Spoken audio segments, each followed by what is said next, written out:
Samator Indogas atau SIG merupakan sebuah perusahaan gas industri terbesar di Indonesia. Seiring perkembangan zaman, SIG selalu melakukan peningkatan efisiensi, produktivitas, dan profitabilitas. Dua warga Indonesia yang positif terinfeksi virus corona disebut telah melakukan kontak dengan warga negara Jepang. Pagi saya mendapatkan laporan dari Pak Menteri Kesehatan bahwa ibu ini dan putrinya positif corona. Kebutuhan oksigen medis yang sangat besar perlu dijaga dengan perhatian tinggi dan usaha yang ekstra. Kenaikan kasus COVID-19 masih terus terjadi dan ini telah menyebabkan lonjakan kebutuhan oksigen nasional.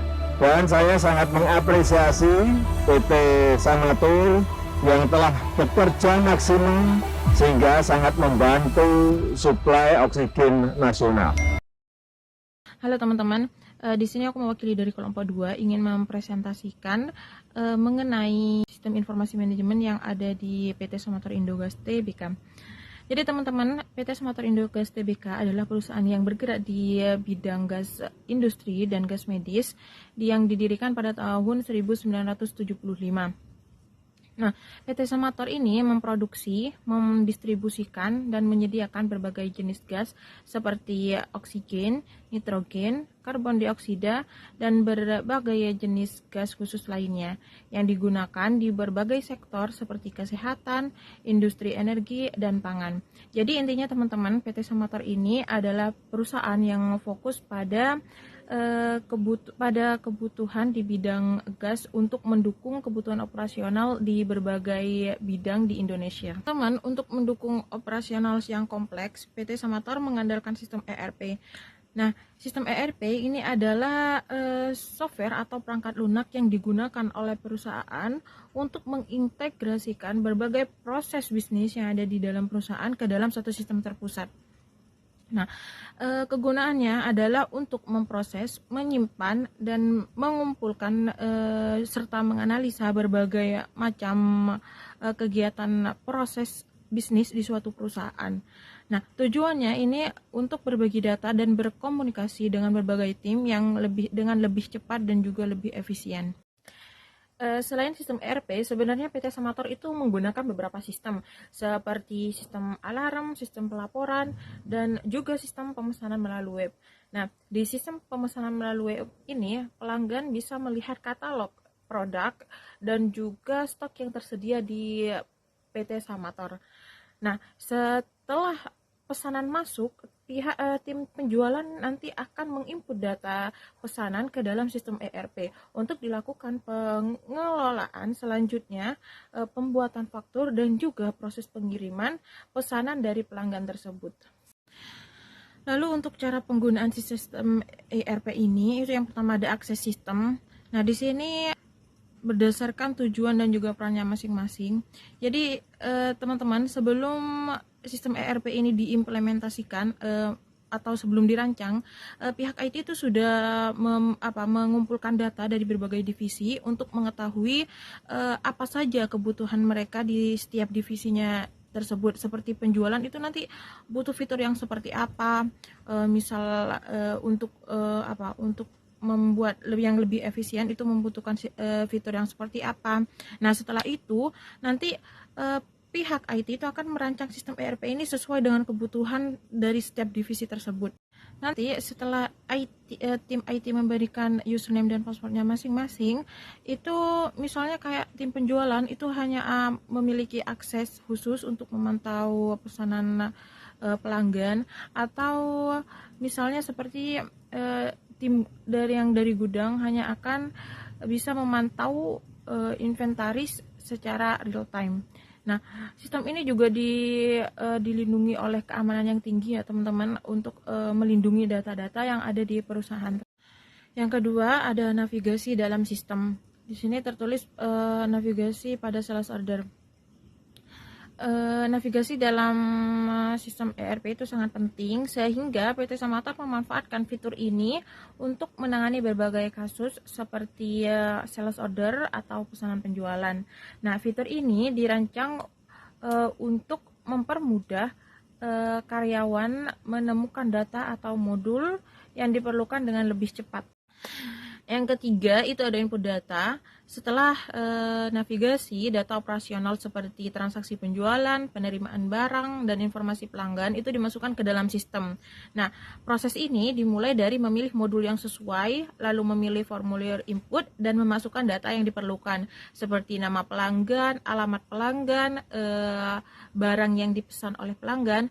Nanti setelah itu disimpan agar bisa dikelola oleh navigasi lain. Nah, semua data yang dimasukkan ini harus akurat dan juga sistematis agar bisa menghasilkan informasi yang berguna, sehingga data perusahaan itu selalu terkini dan bisa diakses kapan saja. Yang kedua ada pengolahan data untuk menghasilkan laporan. Nah, data yang dimasukkan ke dalam sistem ERP ini akan digunakan untuk menghasilkan laporan atau analisis yang relevan. Nah, contohnya sistem ini akan mengolah transaksi penjualan untuk memberikan gambaran tren penjualan bulanan atau kebutuhan inventaris. Yang kelima ada pengambilan laporan.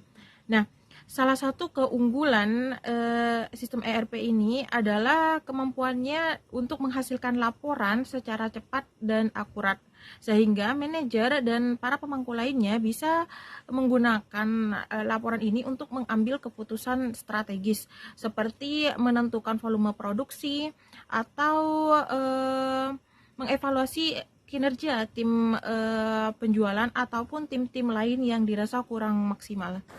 Yang keenam ada kolaborasi dan komunikasi. Nah, sistem ERP ini juga memfasilitasi kolaborasi antar tim di perusahaan seperti tim pemasaran dan tim penjualan yang berbagi data untuk memastikan ketersediaan produk sesuai dengan permintaan pasar. Nah, komunikasi antar tim juga lebih terstruktur sehingga mengurangi resiko kesalahan akibat miskomunikasi. Setiap sistem yang diimplementasikan di berbagai perusahaan pasti memiliki kekurangan dan kelebihannya masing-masing. Sama seperti sistem ERP ini juga memiliki kelebihan dan kekurangannya. Nah, salah satu kelebihannya itu adalah kemampuannya untuk mengintegrasikan berbagai departemen ke dalam satu sistem. Sama seperti yang sudah saya jelaskan tadi, bahwa kolaborasi antar tim itu sangat penting untuk mengurangi resiko kesalahan akibat adanya miskomunikasi. Selain itu, sistem ERP juga membuat perusahaan untuk merespon pelanggan dengan lebih cepat, sehingga ini bisa digunakan untuk mendukung kepuasan pelanggan, juga memperkuat daya saing bisnis. Nah, fleksibilitas ERP juga bisa membuat perusahaan untuk memperluas dan menyesuaikan fitur sesuai dengan perkembangan bisnis, sehingga ini bisa dijadikan alat strategis untuk pertumbuhan. Nah, lalu untuk kekurangan sistem ERP ini biaya implementasinya sangat tinggi sehingga ini bisa menjadi beban bagi perusahaan apalagi ada di tahap awal. Nah, proses pengimplementasian ini juga membutuhkan waktu lama sehingga bisa mempengaruhi kelancaran operasional sementara.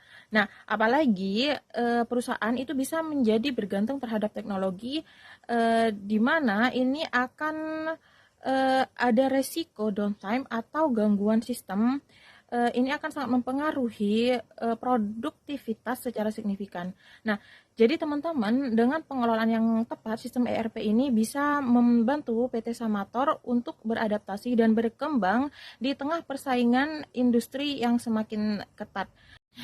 Evaluasi berkala dan mitigasi resiko ini sangat penting untuk memastikan bahwa sistem ini tetap memberikan manfaat maksimal bagi operasional dan juga pertumbuhan perusahaan. Nah, demikian pemaparan kami mengenai analisis sistem ERP di PT Samator Indogas.